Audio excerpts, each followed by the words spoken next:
There is that jump tower as well, just in case they need to get out of the fray and they don't get shot out of that zip line like sitting ducks. But a team that does quickly rotate out of Overlook, that leaves Meat Lovers open for this rotate out of that other side of Climatizer, is Sentinels. This is a team that likes to play already within where that next circle is going to be pulling, so they waste no time usually when it comes to those rotates. We can see it on a screen right now. We take the big shot, and we're not even anywhere close to Overlook. We're in the middle of Epicenter, and Sentinels are ballooning again to get further into the zone. In fact, their rotate is so quick and so fast that it puts them right on top of Native, who land much closer to this choke point than anyone else. Sentinels will have the opportunity to escape, to establish their presence around one of these chokes before moving forward again, but I don't think they'll be waiting too long because they have got a ring to get to. They have places to be and oxygen.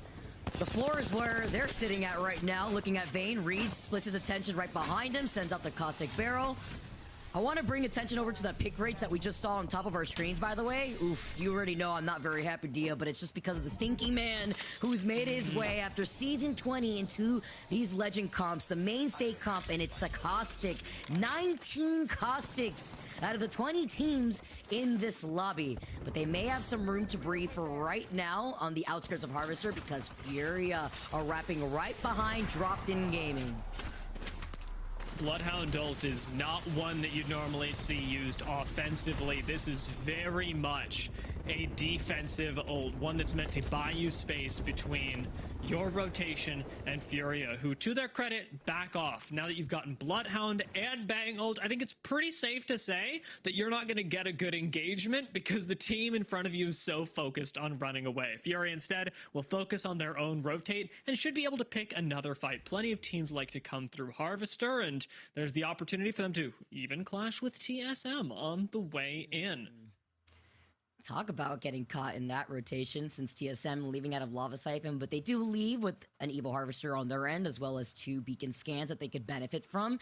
But while they do make their way over to Harvester with another survey beacon right there and the replicator, you can see Furia already quickly rotating out, but bringing the focus to the teams that are playing by the edge right now. Moist has no issue taking these fights to a lot of these teams. That is definitely another team that we didn't highlight at the very top of the show that has no problem just having fun in these type of lobbies. They are feeling incredibly confident, even talking about tweets from Waltzy saying, you know what, you guys have 2 APAC teams leading NA right now. How are you guys feeling? And they've definitely been able to perform up to their words too. So they're now going to be able to hang out by this choke. You see Waltzy getting that scan over by a team that's still inside of that vault tunnel. And they're also going to be able to get whatever they need on top of No Name if there is a beacon there.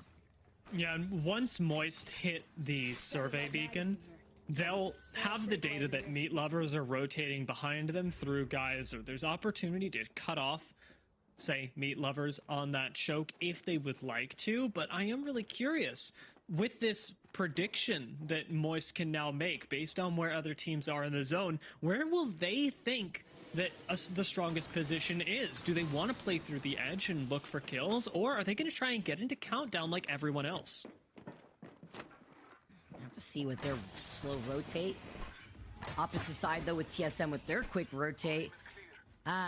It's like we've taken a time capsule back in time to look at TSM with Verhulst being on this Valkyrie. And with some of these pings and with that skyward dive, they are going to be making these quick rotates. But what I don't want to see, Dia, the end game skyward dive, the TSM Valk ult Hail Mary that cost them last weekend a few games. Ubing isn't the same with some changes too. There's startup to taking out your weapon. You can't preemptively wind up an ability, dropping out of Ubing, and that comes into play with the way that you may want to try to delay these Valkyrie ults into Final Circle, which is why we're seeing them quickly rotate now back around to Thermal Station, where Legacy has not moved from their POI, as we also see where the circle's pulling over to the north side. It's interesting how long Legacy have chosen to take right now. It's a slow move up from Tree into Thermal. Disguised got to pass up through Thermal into Mirage, but TSM missed them both. Now that they're stuck in between these two squads, I think that endgame Valk ult that you talk about is becoming all the more likely, Vicky, because TSM have given up a lot of time to get to the Evo Harvester, and that means that they're not going to have great position on a smooth walk-in towards rings 4 and 5. That's a really good point. Ooh, oversleepers. Try to take a nice little cheeky angle with the Sentinel. Backing away. He did use that Nox nade, though, from inside. Didn't get the credit that they were expecting, at least from that team that they were trying to gas out of that building. It looked like they may have wanted to get that survey beacon information, considering the fact that Charmander's on that Bloodhound. But they're getting pinged by another team in the distance, and look who's right around the corner. It is Moist. MT taking a good chunk of damage, but the team in front of them is stuck in between two teams before they rotate out. Terrible spot for Oversleepers to be. It leaves you with really only one place left to play. Oversleepers have to move in and now take the tunnel that lies between Landslide and Skyhook. It's not in the next zone, but it provides you the most cover from two teams next door. So it'll be where they play for now. Plenty of other teams on the opposite side of the ring also struggling to get into zone. Disguised, one of those squads who again have switched things up. This time running Bloodhound, I think notably, or rather taking note of what happened last week and how popular Bloodhound is. You simply can't pass up scans like Bloodhound gives.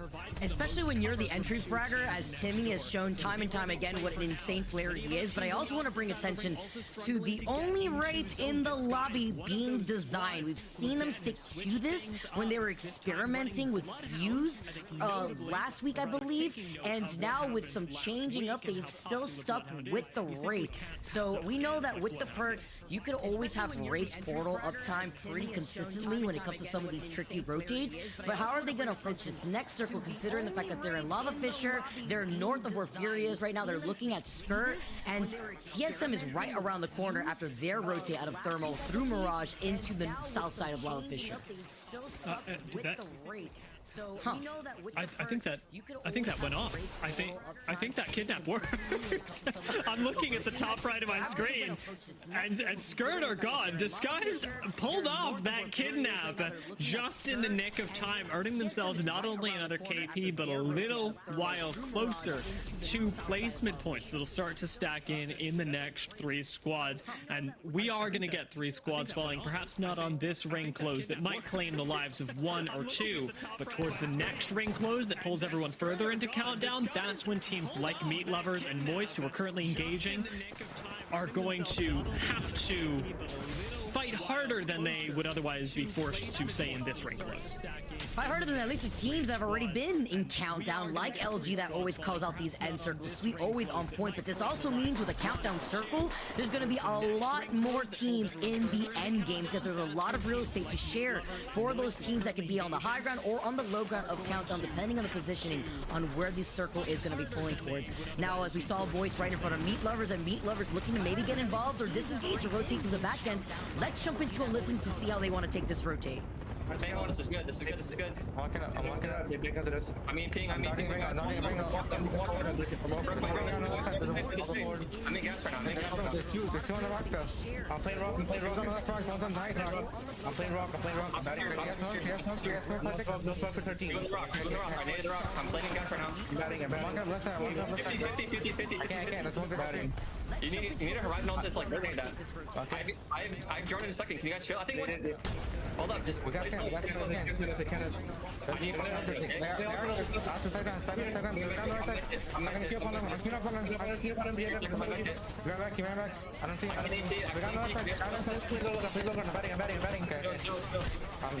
die, bro. There's a guy above me. Literally above me.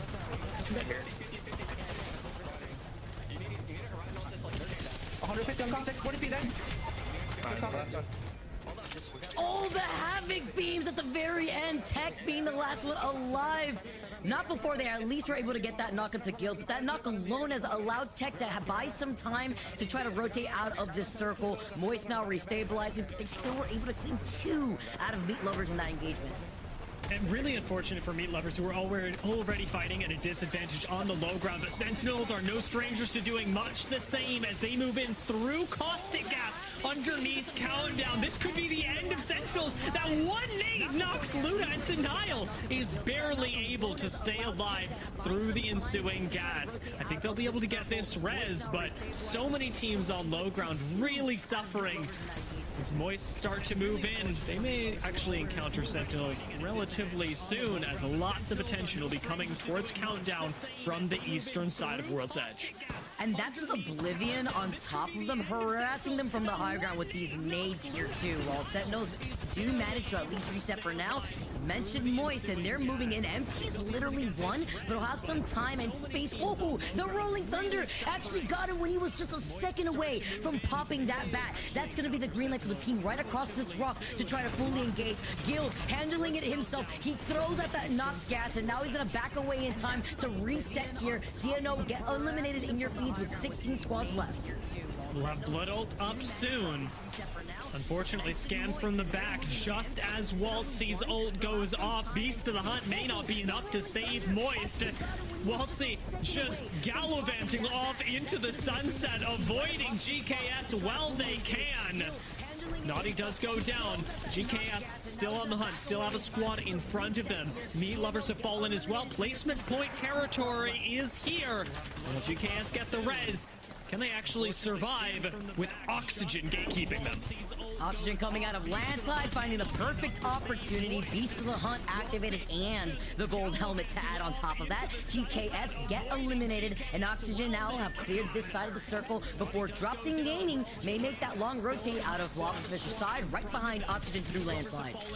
Take a look at Oxygen's positioning as well. Focus your eyes on the upper left-hand side of the screen. They've got an amazing spot in zone. No one else is playing out towards Landslide. Every other team put themselves in countdown, but it is up to Oxygen to hold this space, and Drop In Gaming are making it so difficult with the initial drop, and then Thirst onto Vayne. Drop In Gaming are taking no prisoners. They are only taking all of the open space that Oxygen worked for. Oh, the fact that Oxygen lost one of their members to Dropped In. Dropped In was the only team on this side of the circle that Oxygen had to worry about, and now they've given this space over to Dropped In, who had the advantage off the rip from that fight, thanks to that thermite positioning too. Now they have to play for their life as a duo here as Oversleep versus to their north, and we take a look at TSM hanging out in front of these bunker doors right alongside the Skies and Evolution, who are on the other side of the bunker. No time for the Valkyrie to go off. TSM have to play for dominance in Countdown, and a good smoke in front of them does cover just enough for Rep to drop back in with the Eva. Almost finding a knock onto Caustic, but ultimately being unable to clinch it. Wraith Portal would provide some temporary safety, but it's a big unknown. Caustic Gas not going to save them as Reps just around the corner gets taken out, and it was Disguise that dropped down. It's Sentinels that come in to clean up. Great timing here. Reps was so close at getting around the corner, but even if he did, there was really nowhere else for him to go with this circle closing into. Look at all the chaos sharing Countdown. 9 lives. Native Gaming Furia, who have wrapped around the other side of Countdown, taking circle damage, and this circle will make your eyes water. Native Gaming have the hike here. Rambo has to be careful, taking a lot of damage here while they take some shots at the teams right below them, and this is where the nades come into clutch. He forces them out from the corner, and he manages to pop the shield back from right underneath them. And hearing Luxferty talk earlier in the interview, Dia, they know exactly what they have to do differently here, but can they clutch it out here on the high ground on the edge of the circle? And notice that Clean isn't using Cyril yet. We've got a team on height just chilling, waiting for their time to strike. Native are watching all of this play out, even as 9 Lives lose member after member. The Eva really putting in work for Exit, who are kill hungry. 9 Lives do go down. Exit weak on the low ground, but they should be all right with the ability to stabilize given to them by things like Caustic and Koithel's scan already up. Oxygen taking care of Moist 2 in the feed while they're playing up that low ground where all the fighting is happening on the other side of this Countdown barrier. See, is Watson still alive while Native still hold on to the high ground. Sentinel's still playing on the outskirts, but they're still in the line of sight of other teams behind them as Aiden gets called out as the wrap from Oxygen. He goes out in 8th place. Linkser gets a knock with the Sentinel. Sentinels have 9 kills so far.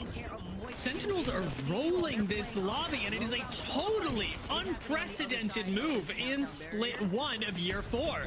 Sentinels, who have been such a passive team, have killed so many squads that they're already almost certainly a top 5 for the first match. Oblivion did take some space away from them, have reduced them to just a duo. But if Sentinels can survive even 2 more spots in this game, they will have had one of the biggest games for them of the season. Gotta put some respect on RKN's name out here, putting himself on the board with changing up this composition, welcoming season 20. Exec drop from the high ground. There's another team of mine that I wanted to watch. Sends out the Nox nade. Fun. I'm not too sure if that nade actually just bounced off his teammate's back, but Koifo is going crazy with this Volt. He needs energy ammo. He needs to rotate into that next circle. He can't get the res. And Oblivion now moving while getting shot from behind, turning their entire backs to Native, who scoop up the remaining kills. We are just giving away kill after kill after kill. Native have survived up until the top 3, but they will not make it any further. Having made a trade with Oversleepers, you know who that's given it to. It's the team that took the open ground early in the game. It's the team that duped Oxygen out of Landslide. It's Drop-In Gaming that come in and clean up at Countdown. What a dub for Drop-In Gaming. A dub that they needed here too. A definite team that wants to keep themselves afloat above these rapid waters. And with 6 KP at that too in a very chaotic end circle, Dia. Very much so. That entire end circle was just in the west. It was only at Countdown that anything was actually happening. The rest of the map, Oversleepers sat in the north at an RV. And Drop-In Gaming played a few rocks near the sniper tower, but they didn't have to do anything. They just watched the rest of the game happen around them, and credit to them.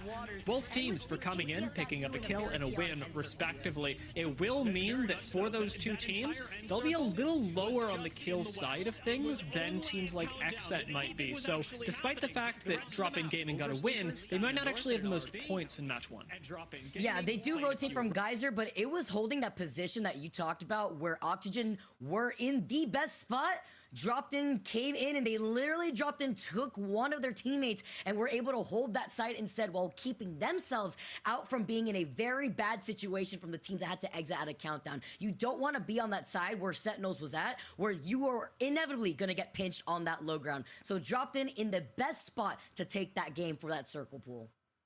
And meanwhile, looking at teams that came out of Countdown, I can't help but applaud Xset, who, as we said, very much needed points coming into today, played really aggressively to make that happen, and Disguised, who on the Wraith had a lot of attention on them and actually really made it work, taking out multiple squads. Sentinels cannot escape our attention either.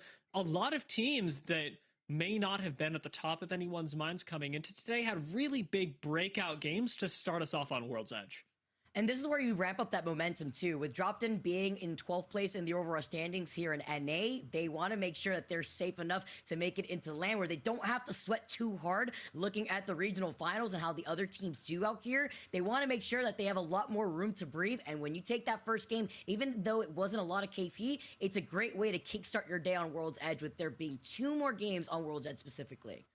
And we had even raised questions about meat lovers when we started talking about today, and around their roster changes at Climatizer. Drop-In Gaming have also had several roster changes, and this isn't one that drew nearly as much attention because honestly, they are not a team that is nearly as active on socials as meat lovers. But as soon as this day started, as soon as the roster changes happened, what it's normally correlated with is a drop in standings, not an immediate game 1 win on some of your last match days of the split. So Drop-In could be making a big rev up, a big momentum pull for the regional finals, but a lot of that is going to be determined based on whether they're able to carry this over into game 2, because as you said, Vicky, having 2 more games on World's Edge emphasizes one of the most important things in Apex Legends, and that's your ability to replicate what you just did.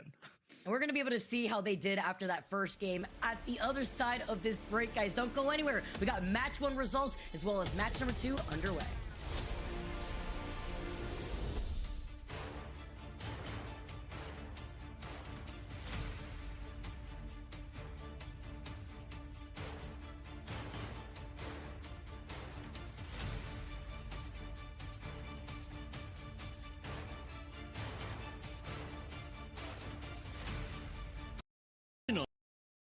Which is actually putting meat lovers in a really difficult position because it means that you're getting half loot and the other team is happy with that. The other team is going to move on and forget. But meat lovers are forced into a really awkward rotation. They can't move through the north. They can't actually play the game the way they want to. And part of why I always bring up when I can the differences between someone performing on match day A versus B or A versus C is because of these interesting stories. You can look at, wow, this team's inconsistent, or wow, this team popped off, then what happened the next day? Well, a lot of times it's where they're landing, who they have to rotate to, the things that happen when you are with another group of players and squads who just clash with what you're also trying to do. Sometimes it limits people who can be successful. So you see these standout winners in that, or sometimes it means everybody is equal because no one's getting the guaranteed footing across all 6 days. They're battling for it each and every game. It's a battle regardless, Dia, in Apex, but sometimes those things are just really good to know, be prepared for. And obviously, as we get closer to LAN, where you're switching groups every day, you're going to have to be good at it. Yeah, and it's very much a reality of just the things you have to adapt to in your day-to-day as a pro player. Both teams are doing this really well, but it is also cutting short their performances in different ways. Nine Lives in this case did get priority on an Evo Harvester, so should be able to rotate out into GKS's territory without too much of a problem. North rotation actually not looking bad for a zone like this. You've got a lot of potential to loop through Skyhook, go into Lava Fisher Countdown. All of these areas not particularly great to